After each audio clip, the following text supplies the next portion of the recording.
So, this morning Israel and the US finally struck Iran. And not before time, if you ask me. Mehdi Hassan got in early saying the strikes are illegal. Then Jeremy Corbyn, he says they're illegal and the UK should condemn them. Illegal. This is the same regime that funds Hezbollah, Hamas, Islamic Jihad, the Houthis and others. The same regime whose proxies have killed American soldiers.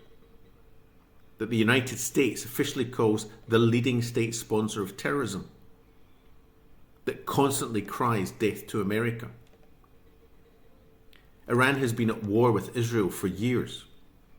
It stood behind the October 7th massacre and the consequent destruction of Gaza. It built its ring of fire through its proxies tasked with destroying Israel. Iran has also attacked Israel directly. That is no phantom threat. That is sustained aggression. But the usual suspects have their own story. Israel and the Jewish lobby control the US and dragged America unwillingly into this war.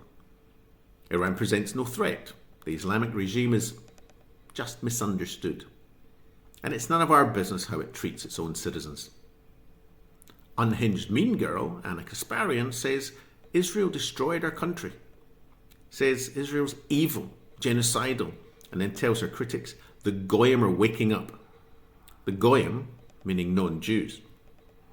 Her poison isn't aimed exclusively at Israelis. It's aimed at Jews overall. When she received pushback, she stated clearly she regrets nothing. Her equally unhinged partner, Cenk Uygur, says American politicians have been bought. They grovel, they bow. To the Jews, of course. Sorry, the Zionists. Well, actually, the Jews.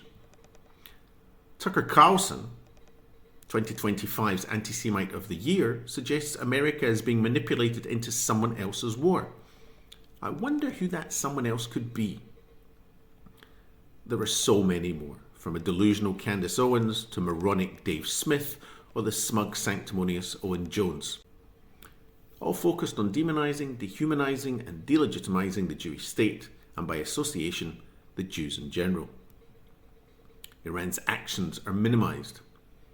America's national interests are erased. Israel becomes the culprit, a figure of hate and outrage for everything. If America acts, it must be because Israel made it do so. Not because Iran targets US forces, not because Iran destabilizes the region, or the world for that matter, not because Iran calls for America's destruction. Nope. Poor weak America is bullied by the Jews. Sorry, Israel. Anti-Zionism was the cover, the fig leaf of respectability. But today, they no longer feel the need to hide. Full tilt Jew hatred is out, loud and proud. And then there's the disingenuity and the hypocrisy. When the Iranian regime massacres protesters, rapes and mutilates women and girls, tortures and blinds demonstrators, these same voices are suddenly restrained. The situation requires context. It needs verification. And there can be no intervention. However, when Israel responds to the greatest and most brutal slaughter of the Jews since the Holocaust and years of Iranian aggression, certainty is a given. Zero need for context or verification and calls for immediate intervention. In fact, more innocents have been killed in Iran in a matter of weeks than have died in the war in Gaza over more than 2 years. But nothing from our brave justice warriors. Only selective outrage aimed squarely at the Jews. When the cries are, Jews control our government, Jews are dragging us into war, this is not new. This is simply the oldest hatred and the same old tropes reworked for the digital age. These charlatans are not credible political commentators. They are not our moral guardians. They are not speaking truth to power or fighting for ordinary people. They are shilling for the Islamists as they incite Jew hatred. One could say it drives engagement, delivers clicks, likes and subscribes. Outrage as a business model is highly profitable.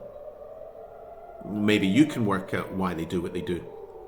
Meanwhile, once again, the Jewish state and this US administration will act to save the West from itself, hopefully helping the people of Iran to free themselves from their oppressors in the process. These charlatans, in the meantime, will then spin their Jew hatred and support for the Islamic regime as they continue to spew their bile. And if you heard the sirens, missiles are flying overhead as I speak.